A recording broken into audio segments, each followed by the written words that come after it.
I've never been much of a believer in supernatural things, but that night in college changed everything.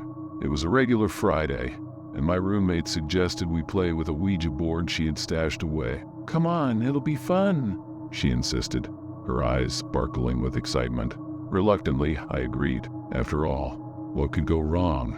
It was just a game, right? We sat on the floor of our dorm room, the board between us, illuminated only by the faint light of a lamp. The air felt heavier, laden with anticipation. With our hands on the planchette, we started asking silly questions.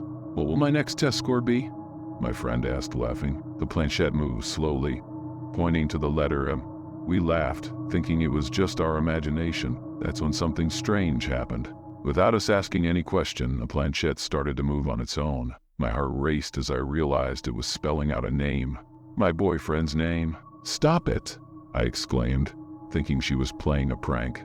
But the look of shock on her face told me she was as surprised as I was. The planchette continued to move, now forming a sequence of letters that made no sense. The air in the room felt denser, almost suffocating. My roommate and I exchanged glances, a mix of fear and curiosity in our eyes. The planchette kept moving, alternating between my boyfriend's name and that strange, seemingly random sequence. "This is crazy," I murmured, my voice slightly shaking. Should we stop? But something inside me wanted to continue, to find out what this meant. My friend, sensing my hesitation, suggested, "What if we write down what's being spelled out?" With trembling hands, I grabbed a piece of paper and started to write my boyfriend's name, followed by that odd sequence. The planchette's movement was fluid, as if guided by an invisible hand. With each letter, I felt a chill running down my spine. The room seemed to have grown colder. I noticed my breath forming small clouds in the air. "Are you feeling this cold?" I asked my friend. She nodded, her eyes wide and fixed on the board. After what felt like an eternity, the planchette finally stopped. I looked at the paper in my hands, covered in notes. My boyfriend's name repeated several times, followed by that mysterious sequence. What message could be hidden there? With trembling hands, I picked up my phone. "I need to call him," I said to my friend, who just nodded, still in shock. I dialed my boyfriend's number, my heart pounding in my chest. When he answered, his voice sounded strange, distant. "Hi," he said, his tone flat. I swallowed hard and started to tell him about our Ouija board experience. As I spoke, I heard his breathing become heavier on the other end of the line. "Can you come over?" I asked, feeling an inexplicable urgency to show him what we had written. There was a long pause before he responded. "I'm coming." The tone of his voice left me even more apprehensive. Minutes later, which felt like hours, he arrived. His eyes were red and puffy, as if he had been crying. Without a word, I handed him the paper with the notes. He stared fixedly at the letters, his face visibly paling. This is impossible," he murmured, his voice barely audible. "It's a message from my grandmother. She passed away today. This sequence, it's words in our familiar dialect. She's saying goodbye." A heavy silence filled the room. My mind struggled to process what I had just heard. The Ouija board, in some inexplicable way, had conveyed a real message, a message from someone who had just passed away. I'm so sorry," I stammered, not knowing what else to say. My boyfriend sat on the edge of the bed, the crumpled paper in his trembling hands. Silent tears streamed down his face as he read the message over and over. My friend, still visibly shaken, broke the silence. "How is this possible? How can we have received a message in a language we don't know?" The question hung in the air with no answer. None of us had a logical explanation for what had happened. The rest of the night passed in a blur of conflicting emotions. We comforted my boyfriend as best we could, while trying to make sense of our own swirling minds. The reality of what we had experienced was hard to accept, but impossible to deny. When the sun finally rose, illuminating the room with its soft light, I felt as if I had lived a lifetime in that single night. The Ouija board lay forgotten in the corner, a silent reminder that there is more between heaven and earth than our vain philosophy dreams. That experience changed my perception of the world and the mysteries it holds. Some questions, I realized, are better left unanswered. I'll never forget that fateful night. It was a regular Friday, And I, at 13, was excited about the pajama party at my best friend Lucas's house. We were 5 carefree teenagers, eager for fun and thrills. Little did we know that our lives were about to change forever. Lucas's room was cozy, decorated with rock band posters and illuminated by a soft light. Sitting on the floor of his room, we decided to try something different, a Ouija board. Lucas pulled it out from under his bed, blowing off a thin layer of dust. "Let's give it a try?" he asked with a mischievous smile. I hesitated for a moment. My grandmother was ill, battling an aggressive cancer, and it weighed on my mind. But teenage curiosity got the better of me. "Why not?" I replied, trying to sound nonchalant. We placed our hands on the planchette and started asking silly questions. After a few uneventful rounds, I felt an inexplicable urge. With my heart racing, I asked, "How much longer will Grandma be around?" The silence fell over us like a heavy mantle. The planchette started to move slowly, stopping at the number 2. I swallowed hard, trying to ignore the chill that ran down my spine. Disturbed by the answer and wanting to break the tension, I decided to do something bold. My Christian upbringing echoed in my mind, and before I could think better, I blurted out, "Is this board controlled by Satan?" The words came out as a challenge, but I barely had time to process what I just said. The very air in the room grew heavy, almost suffocating. I looked at my friends, their faces pale and reflecting the fear I felt myself. "Let's count to 3 and release the planchette," I whispered, my voice shaking. 1, 2, 3. Our hands moved away from the Ouija board as if it were on fire. For a moment, nothing happened. Then, before our very eyes, the board itself began to move. It lifted slowly off the floor, rising to the height of our faces.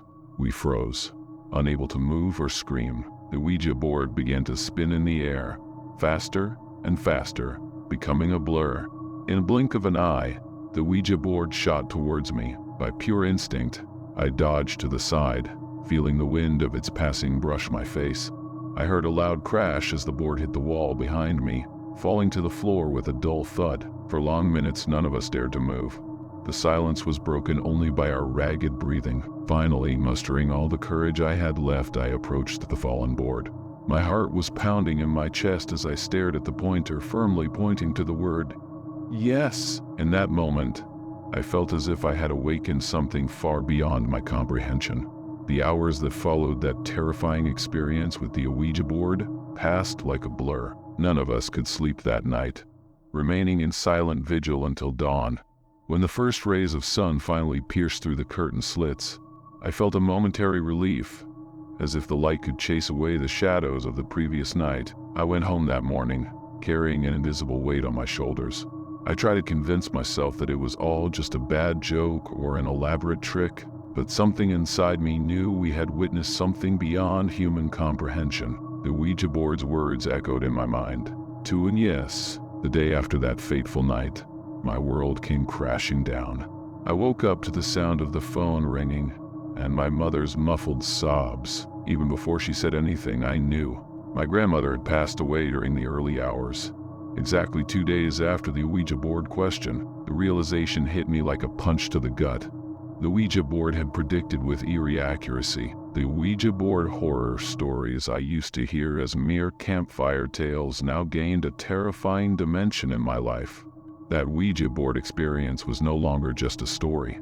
It was my reality, a supernatural encounter that changed my perception of the world forever. In the days following my grandmother's passing, I was immersed in a mix of grief and terror. The coincidences were too disturbing to ignore. The Ouija board had not only predicted her death, but also confirmed it was controlled by forces I dared not name. These Ouija board experiences had become a weight I carried in silence, fearing no one would believe me if I shared. At night, in my room, every shadow seemed to hide something sinister. The normal creaks of the house made me jump.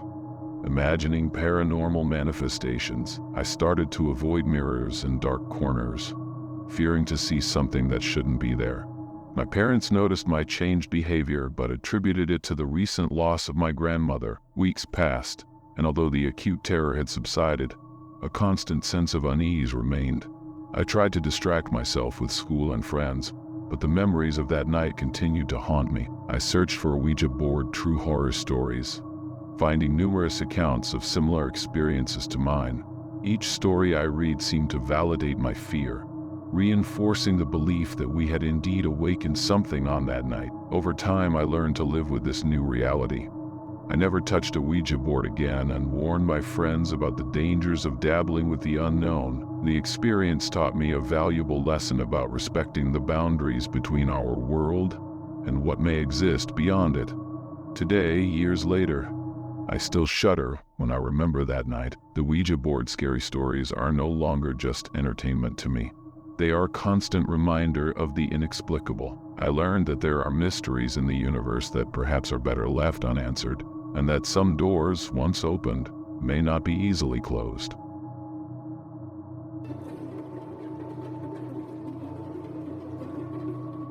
The wind howled outside, the dry leaves dancing a macabre waltz against the basement windows.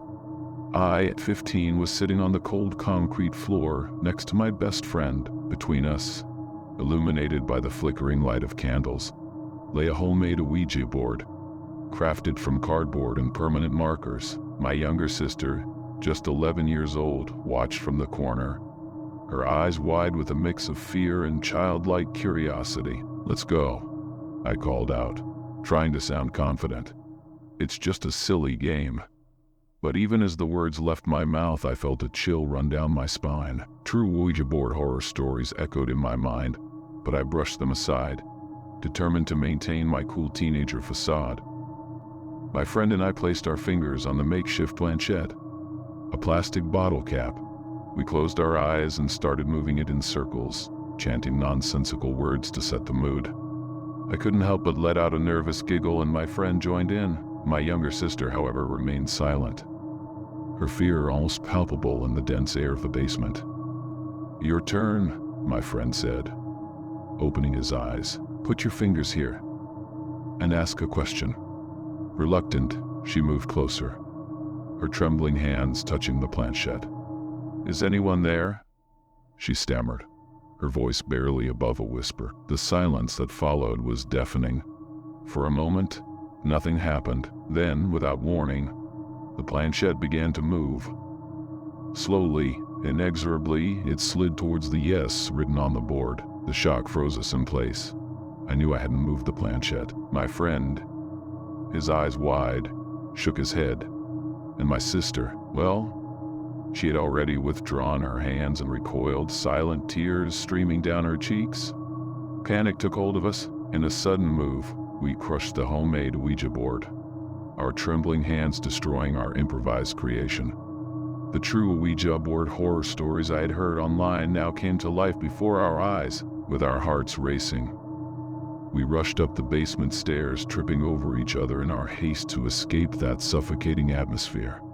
We reached the upper floor and were greeted by impenetrable darkness. The house lights, which should have been on, were all off. I tried to turn on the light switch, but nothing happened. A chill ran down my spine as I recalled the numerous true Ouija board horror stories I had heard. Was it possible that we were living one of them? With our arms wrapped around each other, we huddled in the center of the living room, forming a tight circle. The silence was oppressive, broken only by the sound of our rapid breathing and my younger sister's muffled sobs. The night shadows seemed deeper, more threatening. As we waited for our mother to return from her late shift, the stories of the Ouija board haunted us, each shadow potentially hiding something sinister. When the headlights of our mother's car finally illuminated the street, we rushed towards it. Before we could even speak, she must have noticed our panic, for she didn't ask any questions. We piled into the car, our bodies shaking uncontrollably.